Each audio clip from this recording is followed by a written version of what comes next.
The Stoics never used the modern phrase, protect your energy, but they absolutely lived by it.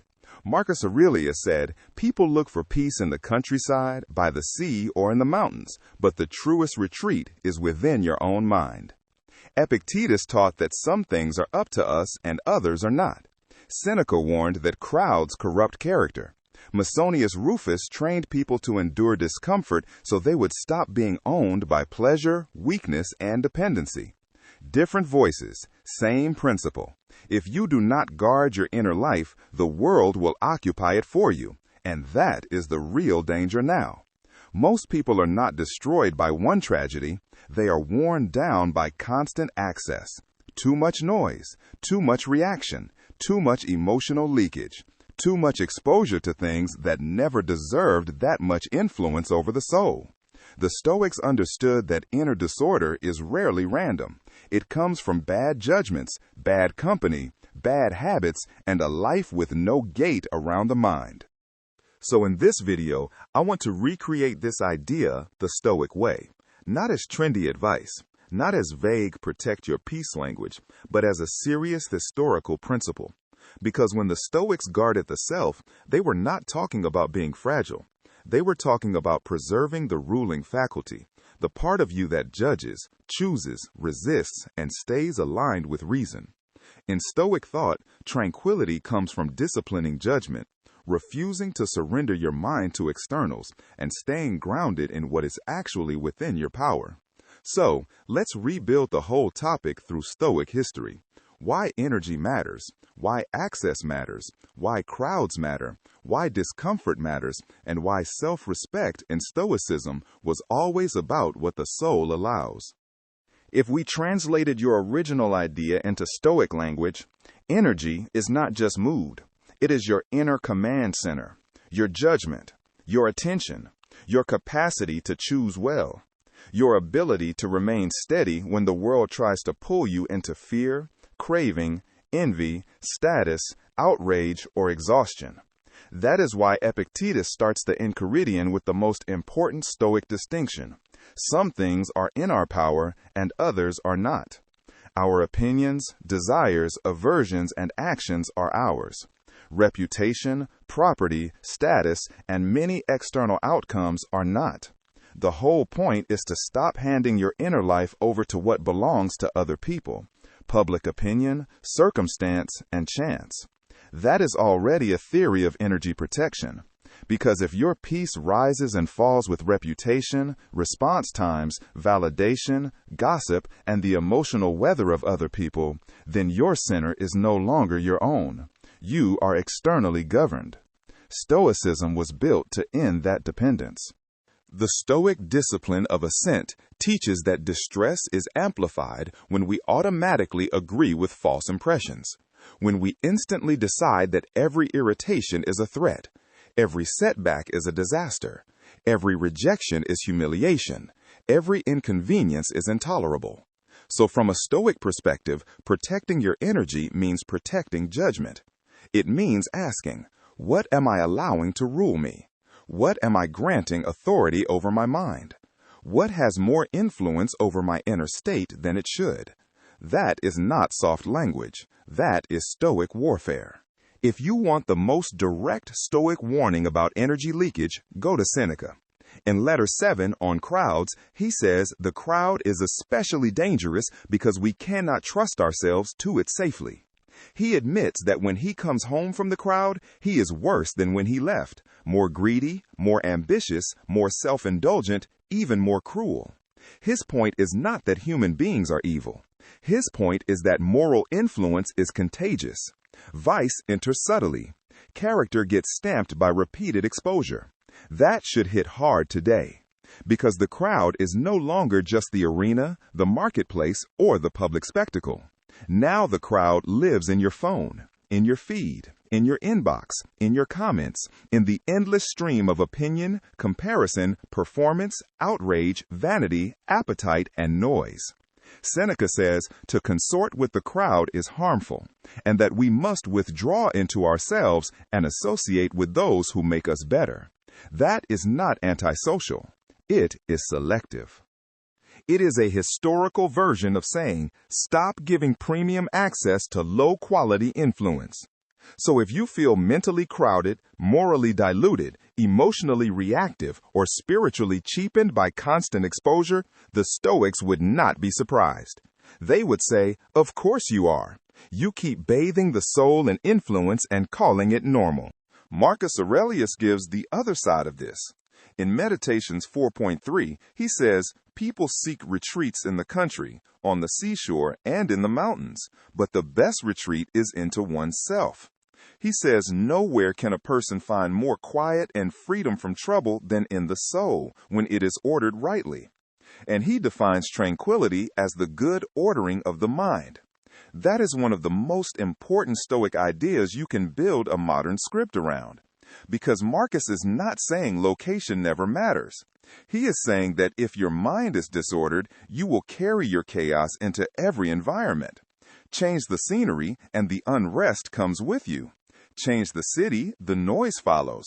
Change the relationship, the same impulses reappear. Change the routine, but the mind is still undisciplined.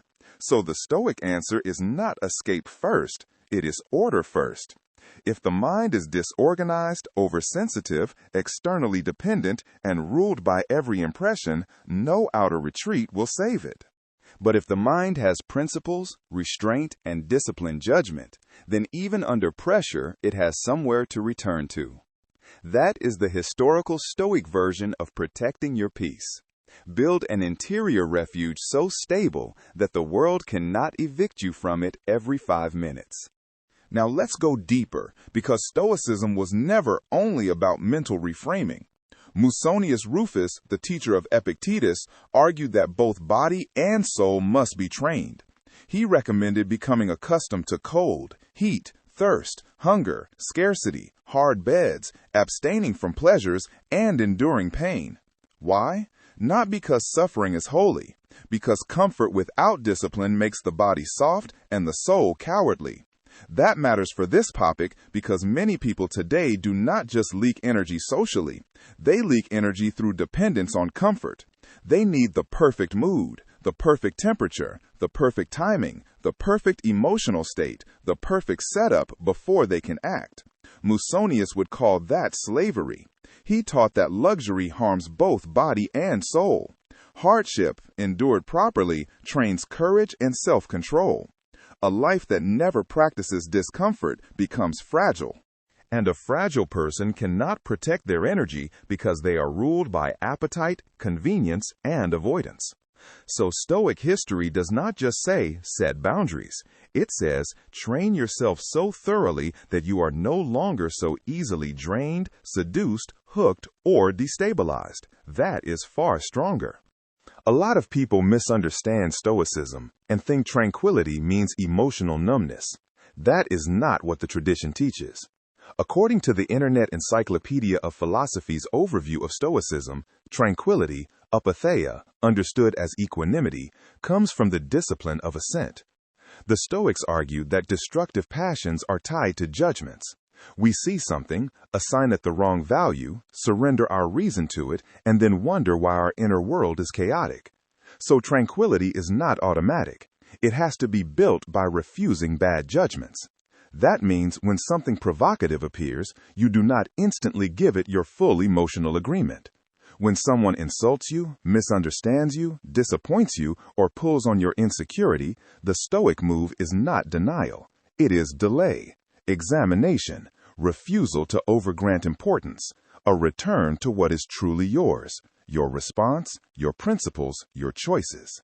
That is exactly why so much modern exhaustion feels spiritual, not just physical.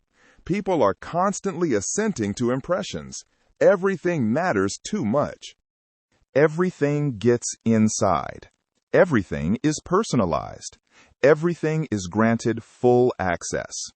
The Stoics would say, your soul is tired because your gatekeeper is asleep. If you put Seneca, Epictetus, Marcus, and Musonius in one room, I think they would agree on this. Most people are not only suffering from hardship, they are suffering from overexposure. Seneca would say the crowd stains character. Marcus would say, retreat inward and renew the self. Epictetus would say, stop confusing what is yours with what belongs to externals. Musonius would say, train against dependency so pleasure and comfort cannot dominate you. That is your whole script, historically grounded. Protect your energy equals do not let the crowd colonize your soul. Do not let externals dictate your peace. Do not let comfort weaken your will. Do not let every impression receive assent. Do not let your inner life remain open to random influence. That is Stoicism, not aesthetically, structurally. The Stoics did not use modern therapeutic vocabulary, but the logic of boundaries is all over their writing. When Seneca says, withdraw into yourself and associate with those who make you better, that is social selectivity. When Marcus tells himself to return to brief and fundamental principles that cleanse the soul, that is interior order. When Epictetus divides life into what is up to us and what is not, that is a boundary between the self and the world. So boundaries, in Stoic terms, are not about performing distance. They are about refusing false ownership. You do not own everyone's opinion. You do not own everyone's mood. You do not own every conflict. You do not own the task of making yourself endlessly understandable to people who profit from your confusion. What you do own is your ruling faculty. And once you understand that, your life changes. Because now every question becomes, does this deserve entry into my mind? Does this deserve my assent? Does this deserve my emotional labor? Does this strengthen my character or dissolve it? That is a Stoic boundary. Today, people talk about self-respect as confidence, posture, tone, or self-belief. The Stoics would go deeper. For them, dignity comes from self-government. Epictetus consistently pushes the idea that freedom belongs to the person who is ruled by their own reason instead of externals. The IEP summary of Stoicism explains that the discipline of assent and correct judgment are what preserve equanimity. That means self-respect is not mainly a feeling. It is the lived fact that your inner life is no longer easily occupied by fear, appetite, vanity, or crowd influence. That is why protecting your energy is a self-respect issue. If you are constantly available to what weakens you, then your inner kingdom has no walls. If you keep handing the mind to what drains it, then your so-called peace is accidental. If your values collapse every time comfort, attention, or approval show up, then your life is externally governed.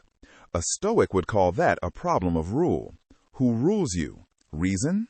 Or reaction? So how do you recreate this topic historically without losing relevance? You frame it like this. Protect your energy by practicing the dichotomy of control. Not everything deserves ownership. That's Epictetus. Protect your energy by limiting corrupting influence. Not every crowd leaves you intact. That's Seneca. Protect your energy by building an interior refuge. The mind must have somewhere to return. That's Marcus. Protect your energy by training hardship and reducing dependency on comfort. Soft living weakens the soul. That's Musonius. Protect your energy by disciplining assent. Not every impression should become a full emotional event. That is core Stoic ethics. That gives your audience something far stronger than cut people off. It gives them a philosophical inheritance. So here is the final truth. The Stoics were not trying to build a pretty life. They were trying to build a governed soul. And a governed soul does not let everything in. It does not kneel to public opinion. It does not hand its peace to crowds. It does not confuse comfort with strength. It does not allow every impression, appetite, and distraction to become law. Marcus says, retreat into yourself. Epictetus says, know what is yours and what is not. Seneca says, the crowd can corrupt you. Musonius says, train hardship so pleasure cannot rule you. That is not ancient trivia. That is a survival manual for modern life. So protect your energy the Stoic way. Guard your judgments, filter your influences, train your endurance, withdraw from corrupting noise, and build such order within yourself that the world can no longer enter so cheaply. If this hits something real in you, subscribe. And in the comments, write this: my mind is no longer open to what weakens it.